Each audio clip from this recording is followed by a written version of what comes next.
Welcome back to the TLC Perfect Pond channel. We got a windy day today, but we're out here stocking a couple ponds. We're stocking a 4-acre pond and then 20-acre is the second one. We got Jody here. He's one of the biologists with TLC Perfect Pond. Now, we're doing a largemouth bass stocking today, but we've stocked some bluegill and some carp in this pond previously. We came in here, what was it, earlier this year? Yes. And did an electrofishing sampling and just kind of surveyed the entire pond. One of the issues we saw immediately was that there was way too much vegetation here, Right. Particularly submerged vegetation. Correct. There were some lily pads in there, but not, it wasn't overgrown with lily pads. It was mostly the submerged vegetation that was a problem. So the guys sprayed that and took care of that, and looks pretty clean right now. Right. Looks like we got that taken care of. We also, in that first stocking, like I said, stocked some carp in there, which should keep the submerged vegetation under control. During that electrofishing sampling, we noticed that, one, there wasn't that many fish in the pond. We had low numbers, and then the distribution of sizes was off compared to what we like to see in a balanced pond. So when we look at a bass population in a pond or a sunfish population in a pond, we're looking for kind of that bell curve there, and this one was shifted one way or the other. I think you said in the report there was a lot of skinny bass in here with pretty low relative weights. Oh yeah, like full of small bass and not many bluegill for your forage. So today we're stocking some nice bass in here, trying to get the populations up and also provide some good forage for these bass that we're putting in here. So one of the issues, you know, when we're trying to determine why a pond doesn't have a healthy bass population or a healthy sunfish population, lots of different factors we can look at there. Of course, if there's no prey there for the bass to eat, they're not going to be healthy, but also availability to prey. Right. So if there's too much vegetation there, these bass are having to work too hard to get to their prey, even if the prey is there, and they're going to expend just as much energy acquiring that prey as they do from eating it, and they're not going to grow much. So the vegetation was the issue, although there probably wasn't that much there for them to eat in the first place. So once we saw the vegetation issue, we stocked it with some nice bluegill, and one of the things we do here at TLC Perfect Pond is we stock mature bluegill. Right. We don't stock little guys. We want to have an immediate impact on the pond, so we stock big ones. How big were the bluegill you put in? They're close to half a pound, maybe 0.4 spawners, brood bluegill that you can put in, like you said, and they'll spawn, you know, start spawning in March, April, and start getting your forage base, you know, back to where it was, where it needs to be. Now, will they spawn again in the fall? They will spawn a couple times a year. Correct. Okay. So putting those reproductively mature bluegill in here should get some spawns quick, should get some nice fry in there, some good forage for the bass to eat. And so we put those in here back in, what was it? We stocked the bluegill, actually we stocked that last week. And we stocked the grass carp about 2 months ago. So we stocked the bluegill last week, and we're stocking those bass now. Yeah, so today we're putting the largemouth bass in there, and here at TLC Perfect Pond we have a genetically superior strain of largemouth bass that we like to stock. So these things grow fast, they're voracious, they eat, and they're just better than your standard largemouth bass. One good thing about stocking them, you get those fish in your pond, but they also breed with the existing bass populations and improve the genetics of the ponds. Genetics. So tell us a little bit about these bass and why they're so great. Well, these bass are bred, like Travis said, for catchability, for growth. So these bass are more likely to bite. Right, correct. They are heavy feeders, and so when you get them in the pond, you get them growing to a nice size that you want to catch. They're easier to catch. They're going to bite if you put a lure in front of them. Correct. As far as the growth rate, how much faster would you say they grow than a standard bass? Are you looking at, in a healthy pond, 1 to 2 pounds a year, closer to 2? So we stocked a pond, we're looking at about 2 pounds a year probably. Their relative weight, we stocked a pond about 2 years ago, and we shocked it this year, and their relative weight was 120 to 130, which is amazing. Wow. Yeah. So these guys are going to grow fast. They're also going to breed with the existing bass, help them grow fast, hopefully help them bite more. Right. And the one caveat to introducing or stocking a pond with these kind of bass is, because they're such heavy feeders, you got to have the bluegill there for them to eat. Right. Or else they're going to kind of cannibalize themselves. Right. And they'll end up stun out. Yeah, they'll end up eating all the small bass, and you don't have any kind of succession with the population. So you got to make sure you have a really healthy sunfish population, or that you've stocked a really healthy sunfish population before stocking these guys. Otherwise, you're probably shooting yourself in the foot a little bit. So we got the tank on the back of the truck now. What are we doing with the fish before we stock them? So we are putting them asleep, just so it calms them down. So when we stock them, they're not beating up each other and knocking off scales and whatnot. So we're gonna let them, and then we're gonna acclimate them to the water, the temperature, which it should be pretty close because we stocked it. I mean, we filled the tank up with pond water, and we're only about 30 minutes away from where we're located. So we're going to try to get the temperature right, and then we'll put them in the pond. So you sedate them and then kind of slowly introduce them. Right. Now, how many? This is a 4-acre pond behind me here. How many fish per acre are we putting in? This is the 20-acre. This is the 20-acre pond. This is the 20-acre. Yeah. Okay. So we are putting 80 bass total in this pond. Okay.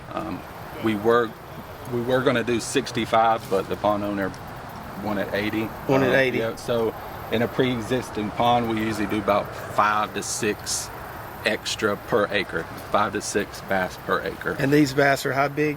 They range from a ½ pound to 3/4 pound. Okay. Okay. So their survival rate's going to be a lot higher than if we were putting tiny little guys. So that's why we're putting the larger ones in there, because this pond already has a bass population, so we don't want to feed those bass. Right. I got you. So I got putting you. larger bass. And how long do these bass likely start spawning? They'll spawn this year. Okay. Well, next year. Next year. Yep. So next spring. Right. Okay. So that way, stocking the larger fish will get a more immediate impact in the pond. Okay. Well, we're going to wait on these fish to acclimate a little bit, and then we'll show you the stocking process. So this is the 20-acre pond here. You can see it's a beautiful pond. Lots of trees in it. Lots of good cover. We got rid of that submerged vegetation we can see in the water there. Pretty good. It looks pretty clean. So the bluegill got places to hide, but we don't want to give them too many places to hide, because then the bass can't really feed on them. So what we're doing now is taking some of this water out of the tank here, and we're going to replace it with some of the water from this pond. Try to match the temperatures there, get the fish a little more acclimated before we introduce them. So now we start pumping some of the pond water back into this tank up here. Get the temperature just right.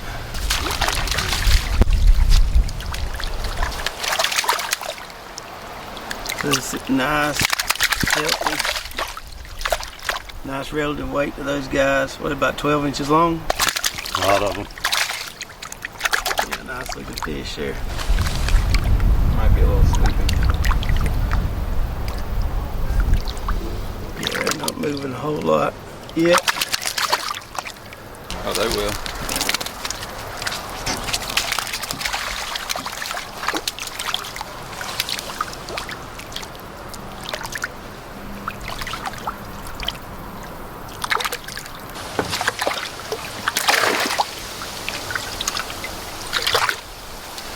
Nice and healthy looking.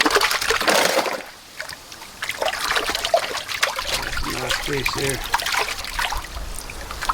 What y'all call football? Football.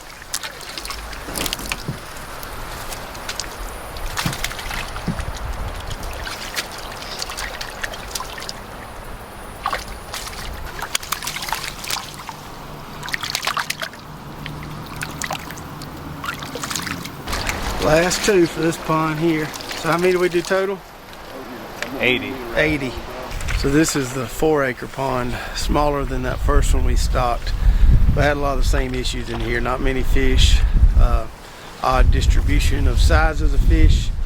So we're gonna stock this one with some bass today. It's already been stocked with bluegill and carp as well.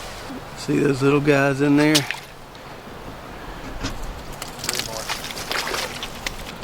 They're trying to get acclimated.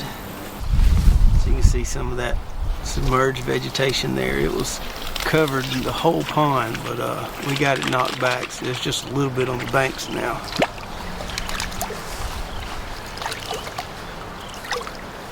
You can see those two right there are still a little sedated, but they'll get moving around here in a minute. And while we're out here, the owner of those two ponds had a neighbor who wanted some bass, so we're going to throw a few in this pond as well. So this pond here has some really nice water clarity to it. You should be able to see those fish pretty good once we put them in the water here. There they go.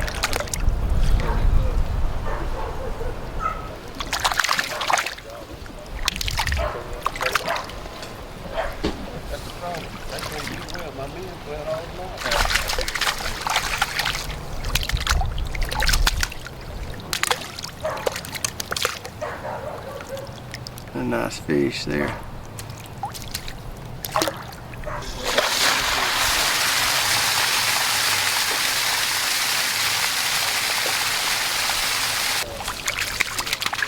Oh, that's a catch-ready bass right there. Yep.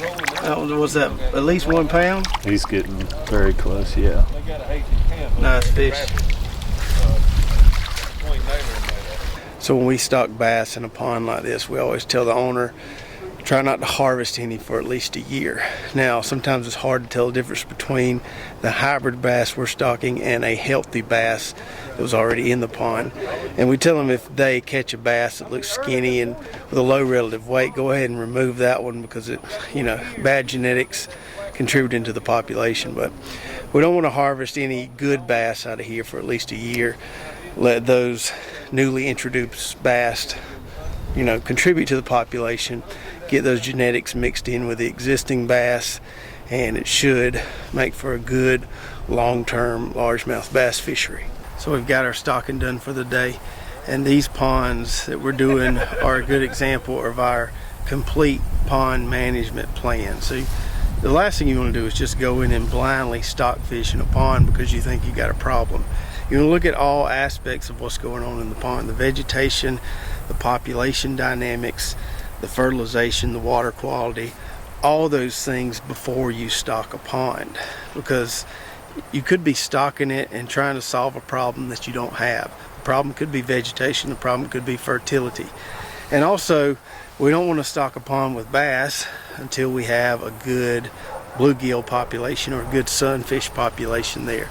We just fill it up with bass and there's nothing for them to eat, the genetics are going to decline over time, and those bass are never going to really get to trophy size. So that's what we believe in here at TLC Perfect Pond: complete pond management, looking at all aspects of the pond ecosystem to make educated decisions on how to grow your fish populations.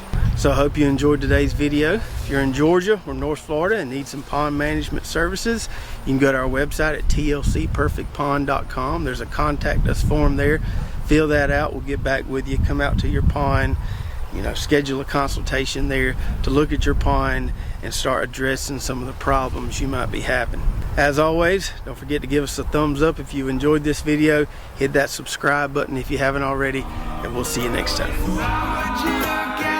Yourself when you have all of the